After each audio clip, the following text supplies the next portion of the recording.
All the great cities in the world now have newspapers. But newspapers, as we know them today, are not that old.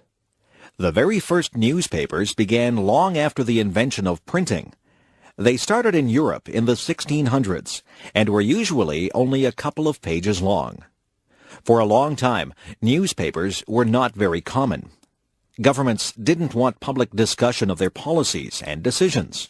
Often, they closed down papers or taxed them heavily. The stamp tax on newspapers and pamphlets was one of the causes of the American Revolution. Newspapers began to grow in size when they discovered advertising as a source of income. Nowadays, advertising is the main revenue source for most newspapers. As newspapers became more widely circulated, they could ask for more money for their advertisements. By the late 18th century, newspapers were in common use in Europe. The 1800s and early 1900s was the golden age of newspapers. Improvements in transportation, communication, and printing processes made it easier to collect news from near and far and to publish papers more quickly and more cheaply. The Weekly Dispatch and the Times, both of London, England, were leading newspapers through much of the 1800s. The Times was one of the first papers to include illustrations. It was the first newspaper to use a steam engine to turn the presses. When the tax on newspapers was reduced in 1836, the Times was able to increase its size considerably. In 1840, it began to use the telegraph to collect news stories. In 1855, the tax on newspapers was finally lifted. The Times made its greatest reputation during the Crimean War between Britain and Russia.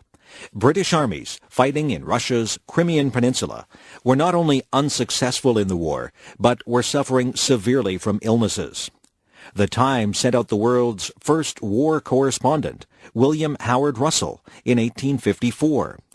His reports from the battle lines had a powerful effect on the British public. A war fund was organized to help the soldiers. Russell forced the government to accept the offer of Florence Nightingale to organize nurses to travel to Crimea. A photographer, Roger Fenton, sent back photos from the war, which were published in the Times. Meanwhile, in America, a more popular approach to newspapers had developed. The newspaper had spread west with the pioneers, and nearly every little settlement had its own paper. American newspapers were cheaper and livelier than British ones. They were aimed at the average person rather than the governing class. Examples of the new style of editing and publishing were Joseph Pulitzer and William Randolph Hearst. Hearst especially employed sensational and emotional writing, which aimed at stirring up the public to action. Hearst is sometimes accused of starting the Spanish-American War of 1898 with his overheated editorials.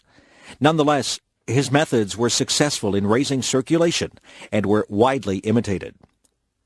The modern newspaper contains more than hard news. In fact, news may be a fairly small part of it.